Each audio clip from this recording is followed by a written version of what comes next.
When people hear we are back, they think Potatoes Gang. And many quickly think Washington and think of such television programs that are fairly similar in their approach, like McLaughlin and Company, like Capital Gang. But the truth is that Potatoes Gang is really a reality show that came, well, to television in a different kind of way. Why is it a reality show?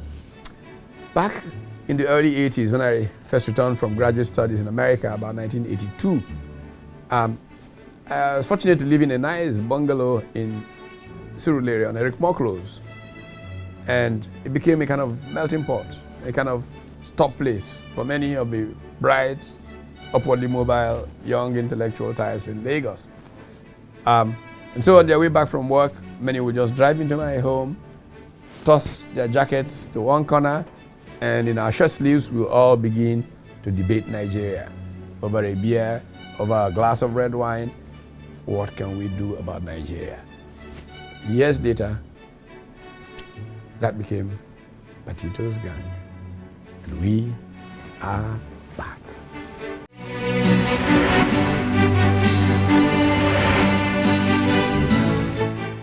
Hello there and welcome to Potatoes Gang. My name is Fumbi, and today on the show, we're looking at electoral process, reforms and its prospect for democracy.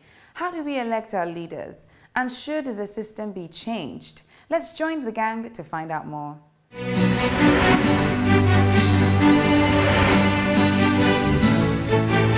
Well, the big subject of the day is with us, the electoral process.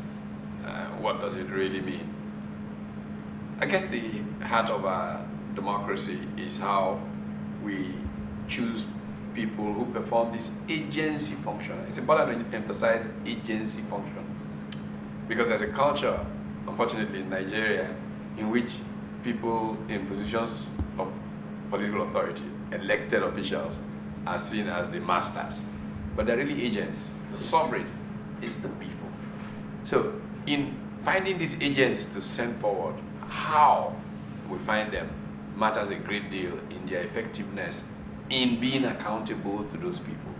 And that's why the electoral process matters. I frequently refer to the South Korea example of how Korea literally redeemed itself by reforming its electoral process, and the kinds of people who ordinarily should not be in public life, who were dominating public life early in the history of Korea's democracy, got out of the way to people of service who were accountable to the people. What is the problem really with our democracy? I think that speaking to that will make a big difference to the nature of this democracy. How do we get the electoral process to work differently? What must we do to it? How do we go from machine politics, where political parties are essentially just platforms for getting elected, and create a process for essentially socializing people into a particular perspective on things, and government is therefore delivering on those promises? I think we were almost there when we had the A for option. Yes. It worked. People voted and their votes were counted. Somehow we pulled back. We have to go back and look at it. Why and how did we step back from almost being there? Do we have the will to do it as a people? Are our leaders willing to let go of the enormous powers they wield in controlling who is head of INEC, who is appointed there, and what he does, and actually giving him the freedom to perform? If the will is there, we've shown that we could do it. I believe we can do it again. And if people are able and willing to come out and say, we do not accept such and such. Well, it's quite unfortunate that over the years we've not been able to get it right. One is that people don't understand what democracy is. We need serious education on that, and the power of the voter, and the power he wields or she wields. And when you now know my experience, Prof, you can also your own experience in 2007 and my experience 2011 and 12, where a woman said to me in the marketplace when I was campaigning that, Oga, I no go vote for you if you no give me 100 naira. And you see that the poverty, everything written all over her, she didn't understand the power that she had in that vote. And that is the challenge that we have. The people, are we, because one thing is that illiteracy, Poverty. politics, and poverty, they don't mix. Democracy, they don't mix at all. Yeah, what does this say for the fact that the Americans, when they were starting out, really the vote was not for everybody? Yeah, You okay. had, but then you ask, what democracy? Is it really true democracy if the vote is not for everybody? However, there seems to be an issue with allowing the vote sometimes for everybody. They were able to define their own form of democracy. We have not been able to define our own form of democracy. And that is a challenge. We need to define our own form. Like Botswana, after independence, the 60s, and they adopted the same way they used to select their chiefs In the traditional society. And that was what formed the electoral process. But we have abandoned everything. Even in the local villages, we had ways of electing our leaders in the village. You must have... which has created a certain anomaly that I find. We have local government administration. It's supposed to be the new way of doing it. Now you look today, the traditional rulers that I imagine are more educated, Yes. more committed to development of the people. And corrupt as well. They can be easily bribed. Yes. So you then wonder what's going on here. The electoral process isn't producing. We're getting all these former thugs that governors are making local government chairmen. Yes. And probably you need to believe with me that if we are to have a successful democracy, our reforms electorally must be people-oriented. I want to also say here that the people, the citizenry need reorientation. And also, like what Madam said earlier, we need the people, leaders, people in hierarchy, to make sure they're able to allow this agency of electoral system have their own independence. When you place a person maybe as the chairman of INEC, and at the same time you are the one in charge controlling that fellow, what reforms do you tend to have at the end of the day? Well, I guess people are looking at their self-interest in some of these things and not taking a broader view of a long-term consequence for society. But that's where we become penny-wise, pound-foolish. You can have short-term gain because you are a puppeteer. You are pulling the strings on the INEC people and the security and all of that. But ultimately, what kind of society comes out of it? I mean, look at the last how many years that we've had this democracy. Think how much more progress we could have made as a country if we had the right kinds of people elected, we had the kind of accountability and people knew. But the state we are in and people just think, this thing doesn't work, they're going to fix it, why should I even really bother? So that asking you for 100 naira becomes very important to them because they think that they have no power in... That's all they're going to get. Yes, that's all they will ever really get. So give it to me now. Now, yeah. So it has to change. Even though I have an interesting, different experience from 2007, I went to campaign in Dugbe Market in Ibadan. And one woman looks at me and says, "Are you serious? Did you say you were running for president of Nigeria?" I said, "Nobody running for local government has ever come here and you say you're running for president. They are talking to us in Dugbe Market." I said, "Yes, it's because of you." And this woman opens this thing, brings out this roll, there's a roll or something. Yeah, she had money inside. The money inside. And gives me 500 naira. I was going to say, "Oh, don't worry," but I realized what it meant to her to make that gesture. So I took that 500 naira note from her. Remarkable. I mean, it just defines what our democracy could be. And it reminded me of early years in Western region. How did the Awolowo's fund their action group? It was only 50 naira or whatever it was, 5 shillings, that those market women were contributing. And some of those women remembered it, that they made the government happen. Yeah. But our new democracy, our post-oil democracy, It's all but about they're- money. yeah, It's all So, about because one is that we have to also look at the individual parties. What's the selection process? And you know that it's expensive to get a ticket. even to buy the form. To buy I think the form. sometimes we are so insensitive to Imagine. the signals we're sending. Yeah. When the political party says to a candidate, pay 10 million naira to get a To form, make a form. What are you saying? what are you saying Yeah. about How that does it democracy? make it back? Yeah, because hey, this is an investment scenario. I think it's a question of which came before the chicken Mm. or the egg.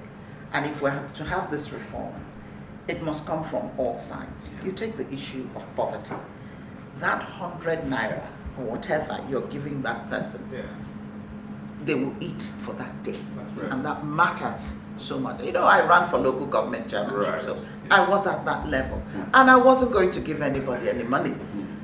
But when you call a meeting, these women have to travel long distances. Comes the meeting. You got to feed them, That's right. and you have to give them transport money. That's all money that you're spending. Yeah. You limit it as much as you can, but they will run to the person who's distributing in the whole town 1,000 or 5,000. Right. And I argued and I said, if he's giving you this much money, where is he going to get it back? Yeah. They didn't care. Just give it to me so I can Instant feed my family gratification. now. Yes. You talk about the political parties. My party, the PDP, allowed women to pick forms. Don't waste your time. They allow you to come take as many forms as you want. They've already decided. You're not getting it. So, what do you do? Now, what I want to say is this. It has to come from the leadership Yeah. to set the kind of things in motion that we did when Humphrey Nwosu handled the election, Right. the A4. Then you have to educate the people to realize that by giving away, selling your vote, you're actually selling your future That's right. and the future of your children to those people. In my village, they dare not come to complain to me in my local government because I tried. Okay, I think that's a very good note for us to pause. When we come back, I'd like to start with Humphrey Nwosu, who was my lecturer. I'd like to talk about Humphrey Nwosu. Yeah.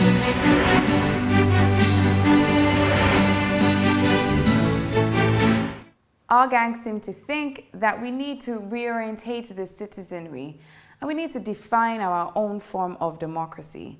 But what do you think? Let's go to the streets and find out more. When the government is seen that way, it will be reduced. We don't want people that are just striving to get there. First of all, one of the things we could do as people of the country to change the way our electoral processes go is, first of all, it starts from the grassroots.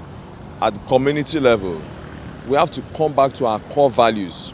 Now, if a community is known to celebrate value, integrity, you understand? If a community is known to celebrate value and integrity, that value will find its way to be celebrated at the center in the long run. I think, first of all, data management is something that we really need to work on as a country, because elections are rigged because there is no accountability. We don't know exactly a number of certain people in a certain location.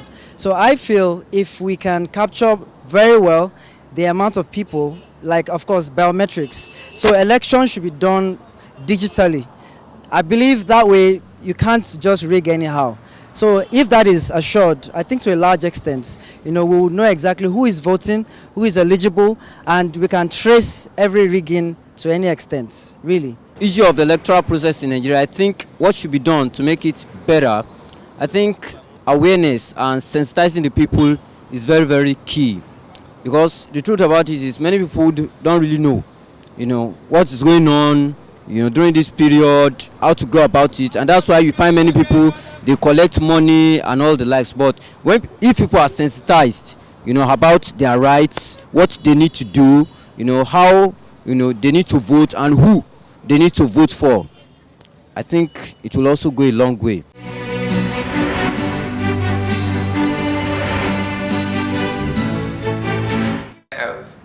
about Humphrey Mosu.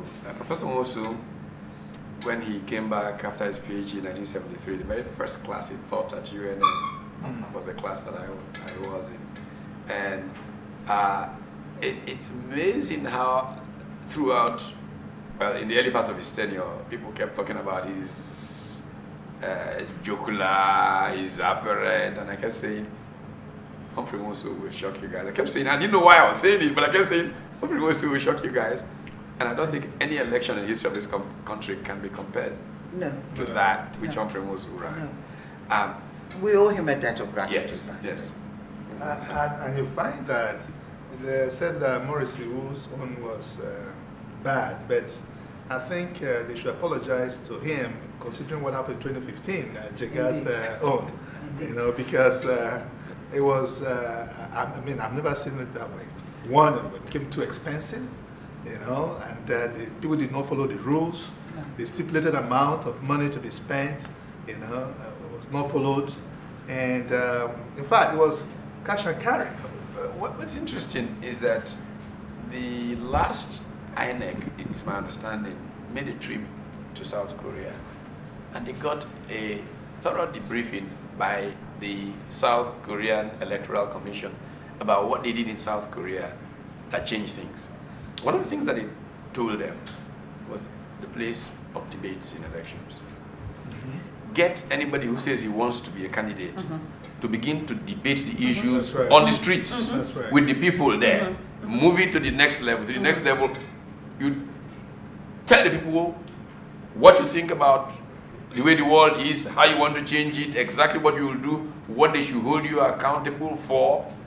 By the time you are done with this process and you get there, first of all, if you have not really thought through the process, you will fall out very quickly. Of course. Prof, when people are even invited for debates and they refuse to attend such debates, And nothing happens. And they contest and may likely win.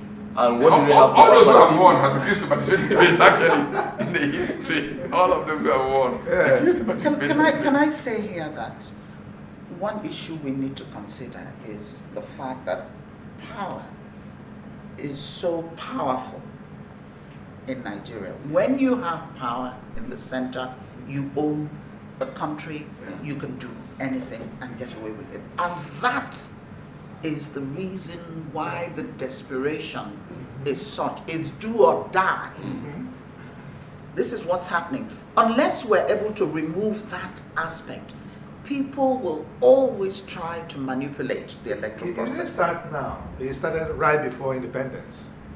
Even when, in Africa as a whole, they struggle for power. The colonial masters, the few Africans they admitted into their fold, when they handed over to them, they used their political destiny to accumulate wealth for themselves so that they can use that wealth to oppress the masses and keep perpetuating themselves in power. So that has been the struggle, and nobody has a tolerance to say, okay, as if they're going to die today if they don't win it. But there's a very important role for civil society, and I don't think we've done well in that regard. I think that civil society can socialize the people to a different consciousness, to a consciousness of holding power accountable, to a consciousness of, because what has happened is that we have an elite that has evolved that is so base that anybody who has power can just dangle something in front of them, and and because of it, people don't act as they should in public life. But if civil society can educate people to actually mock people who hang around power. Let me give you my thesis, by the way, a silly new notion that I have been pushing. Anybody who has been in public office, elected or appointed for more than 10 years without a break is a parasite on society. Absolutely. Total parasite. Because if you really, for many reasons, first of all, if you really are contributing something, you need to refuel. Yes. Even find out where that society is. Yes. Because the way our country is structured, people in power are isolated from reality. They don't know what's happening to the people. They can pretend that they go back to their constituency. That's all bunkum. They really are disconnected from the people. So if you don't refresh by not being in power for a period, then We can sit back and just reflect. yeah. So that's one. The second reason that I think that being in power for that long is that many people who hold positions of authority actually begin to surround themselves, it happens everywhere in the world, with people who look at them and say, you know, sir, you know, ma, you're the greatest thing since sliced bread. You stay, Now you Biko. yeah, now you Biko. You stay that long with people telling you that, you begin to believe your own lie. Absolutely, You begin to believe your own lie.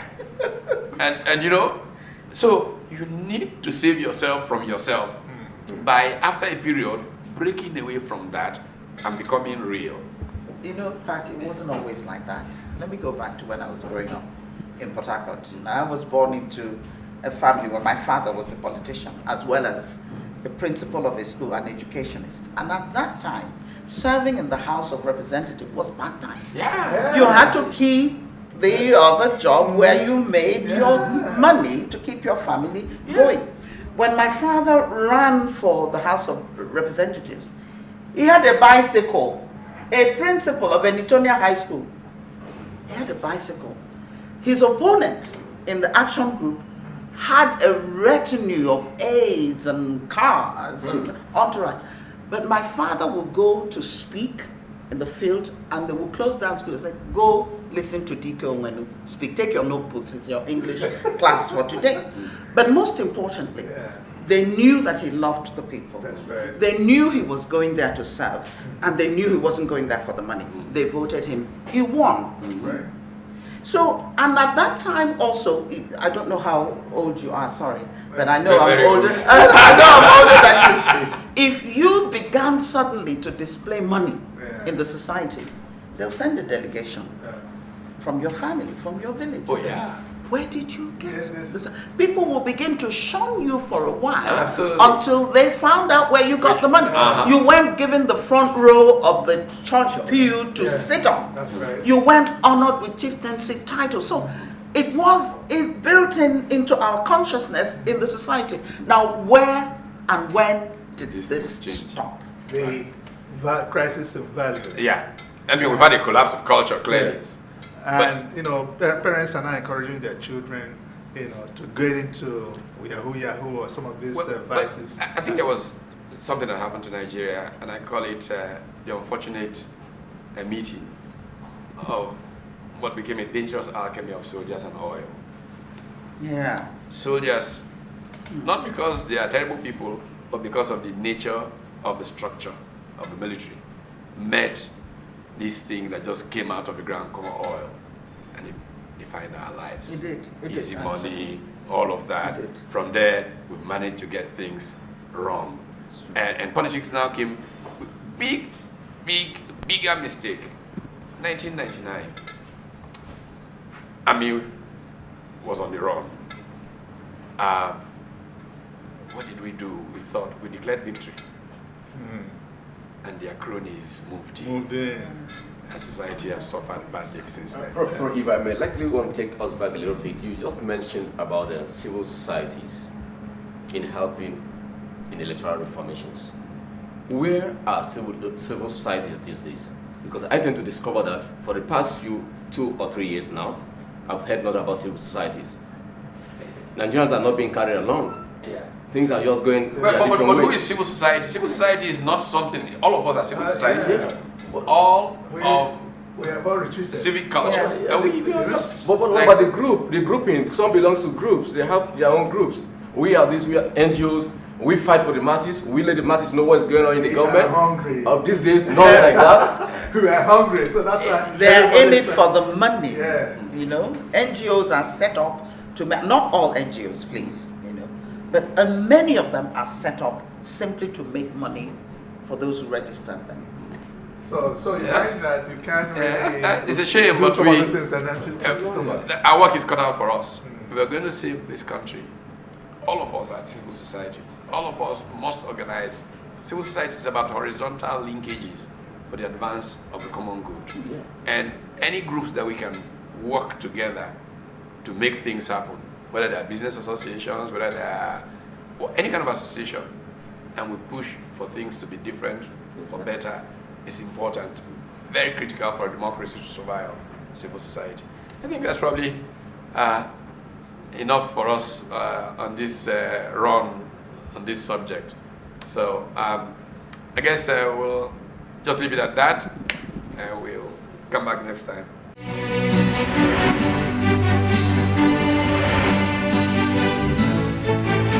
Thank you so much for being a part of today's show. That's all that we have time for. But please be sure to join us next time on the same station, Channels TV. You can join us on Mondays at 8:30 p.m. local terrestrial time. Join us in London on Wednesdays at 6:30 p.m. and on Saturdays on DSTV at 4:30 p.m. Be sure to also subscribe to our YouTube channel, that is at Patitos Gang TV. Make sure that you follow us on all our social media platforms that are being displayed on your screen right now. Till next time, my name is Fumbi Ogumbanwo. Take care.